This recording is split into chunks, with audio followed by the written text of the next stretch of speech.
Sir नमस्ते भैया, बताएं।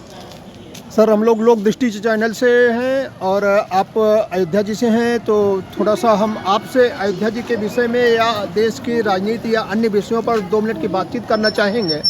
हाँ बिल्कुल करिए। किस विषय में कैसी बातचीत करना चाहते हैं सबसे आप? पहले तो आप अपने बारे में बताएं कि आप अयोध्या जी के ही निवासी हैं या कहीं बाहर से आए हैं। नहीं भैया, हम बगल के जिला अम्बेडकर नगर है वहाँ का निवासी हूँ, लेकिन विगत 2-2.5 वर्षों से यहाँ हमारे बच्चे पढ़ाई कर रहे हैं। बच्चों के साथ में मैं यहाँ रह के बच्चों का शिक्षा दीक्षा करवा रहा हूँ, साथ में कुछ बिजनेस भी कर रहा हूँ, वही मेरा चल रहा है, इसलिए।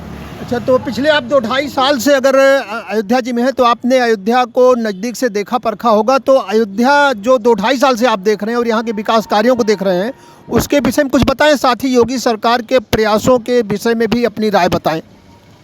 अयोध्या में रही विकास की बात, तो हमें तो लगता है अयोध्या जैसा विकास अभी तक हमने अपने जीवन में कहीं नहीं देखा है। जो विकास, जो तेज़ी, जो अच्छा विकास, या जैसे विपक्षी लोग तमाम जगह बता रहे हैं कि राम पथ धंस गया, अयोध्या में बाढ़ आ गई, ऐसा कुछ नहीं है। कहीं के लोग आए, पूरा राम पथ देखें, कहीं आपको एक गड्ढे नहीं मिलेगा। रही योगी जी की बात, तो योगी जी जैसा मुख्यमंत्री, और वो भी खासकर अयोध्या के लिए, अभी तक कोई नहीं है। आप कह रहे हैं योगी जी जैसा मुख्यमंत्री कोई नहीं हुआ, और योगी के पार्टी के ही विधायक हैं विवेक वर्मा जी, उनके पिता रामशरण वर्मा जी का एक बयान सोशल मीडिया पर वायरल हो रहा है, जो कह रहे हैं कि अब तक के उत्तर प्रदेश के मुख्यमंत्रियों में सबसे नकारा मुख्यमंत्री योगी आदित्यनाथ। अब इस पर आप क्या कहेंगे? आपने कहा सबसे अच्छे और वो सबसे नकारा बता रहे हैं, थोड़ा सा आप बताएं। यहाँ बात सत्ता पक्ष की और विपक्ष की नहीं है भैया।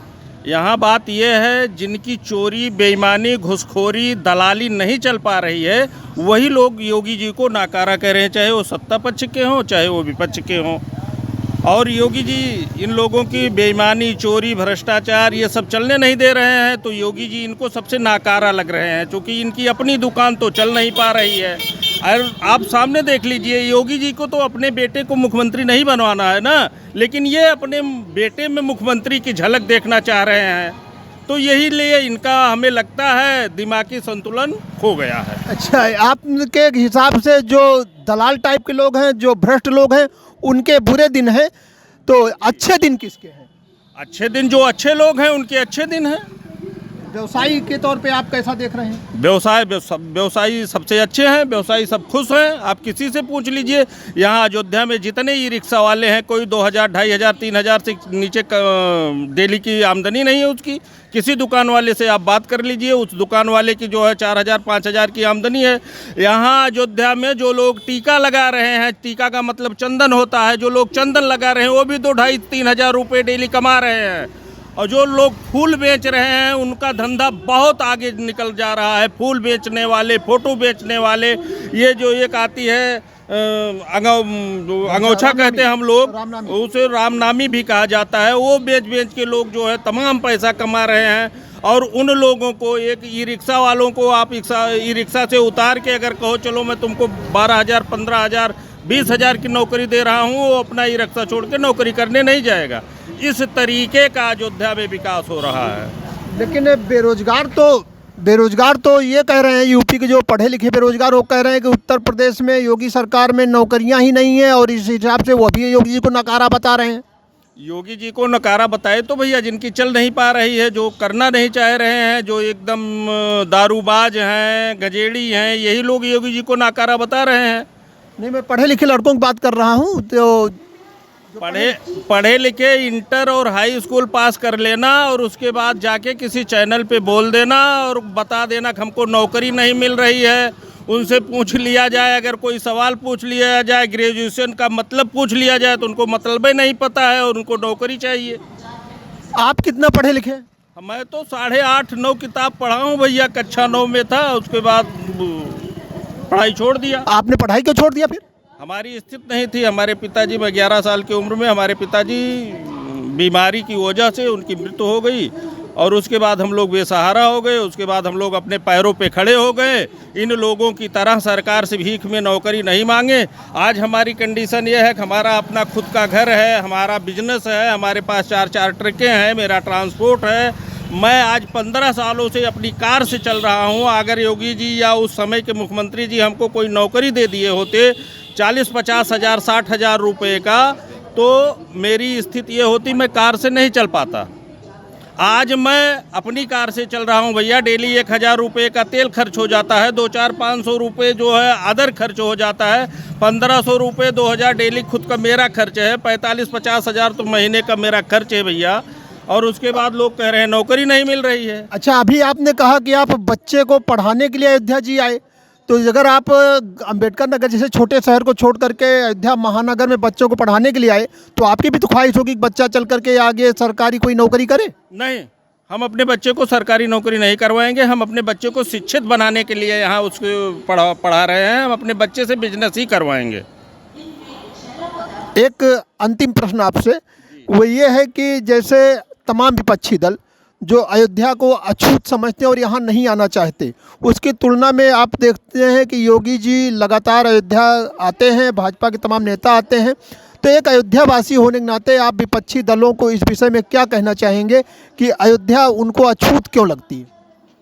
अब इसके बारे में क्या कहा जाए, कहेंगे तो शायद कुछ लोगों को मिर्ची लग जाए, और मिर्ची लगने का मतलब कुछ लोगों को इस तरीके की मिर्ची लग जाएगी को तिल मिला जाएंगे। बाकी तो हमारा जो मानना है कि भगवान तो हमारे पहले भगवान योगी जी और मोदी जी हैं, उसके बाद प्रभु राम हैं।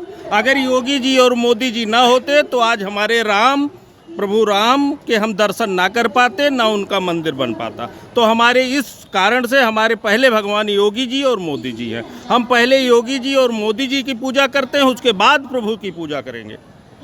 ये तो आपने अयोध्यावासी होने नाते भावनात्मक बात कह दी और बड़ा विवादित भी हो जाएगा। अगर ये बात बाहर गई तो निश्चित रूप से इस पर बड़ा विवाद खड़ा हो जाएगा। लेकिन एक लाइन बोल दें कि अगर अयोध्या की बात करें तो 2 वर्ष पहले जब आप अयोध्या आए थे, तब की अयोध्या में बिजनेस के, जैसे जब आप आए शुरुआत में आप बिजनेस में लगे, तब और आज बिजनेस में व्यक्तिगत अनुभव क्या है आपका? कितना अंतर आया? अगर इसको प्रतिशत के हिसाब से कहें कितना बताना चाहेंगे? ये भैया बहुत बहुत फर्क हुआ है। प्रतिशत में भी बताएं या वैसे बताएं, जैसे पहले 10 रुपये का बिजनेस हो रहा था, आज 100 रुपये का बिजनेस हो गया। 10 गुना वृद्धि हो गई है बिजनेस में। और मैं ये मानता हूँ और मान रहा हूँ और हमेशा यही बताऊँगा, यही करूँगा कि अयोध्या जैसा विकास आज तक हमने इतनी उम्र में अभी तक नहीं देखा। एक और चीज़, बस अंतिम प्रश्न हो जाएगा ये कि अयोध्या जी में जो आप कह रहे हैं अयोध्या जैसा विकास आपने नहीं देखा, हम लोग भी अयोध्या में टहल रहे हैं, घूम रहे हैं, विकास देख रहे हैं। यहाँ की स्थानीय जनता जो प्रभावित हो रही है इस विकास से, उसका दर्द भी तो अपनी जगह जायज़ है। कोई प्रभावित नहीं हो रहा है। जिसकी अपनी ज़मीनें और घर जा रहा है, 1 रुपये के घर की जगह योगी जी हमारे 4 रुपये दे रहे हैं, मतलब 4 गुना मुआवजा दिया जा रहा है और लोग लेके रख रहे हैं। सिर्फ विपक्षी इसको नकारा बता रहे हैं। अच्छा, कुल मिलाकर के जो हल्ला हंगामा है वो सब विपक्ष की साजिश है या विपक्ष के उकसावे पर लोग ऐसा बोल रहे हैं, आप ये कहना चाह रहे हैं? हाँ, सब विपक्ष की साजिश है। सब लोग बता रहे हैं कि अयोध्या में बाढ़ आ गई है, अयोध्या रामपथ धंस गया है, रामपथ जो है गड्ढे हो गए हैं। जबकि आइए मैं सब कुछ दिखा सकता हूँ कि अयोध्या में कहीं पानी तक नहीं भरा है। अयोध्या में बरसात हो ही नहीं रही है तो बाढ़ कहाँ से आएगी? अयोध्या में बरसात हो ही नहीं रही है।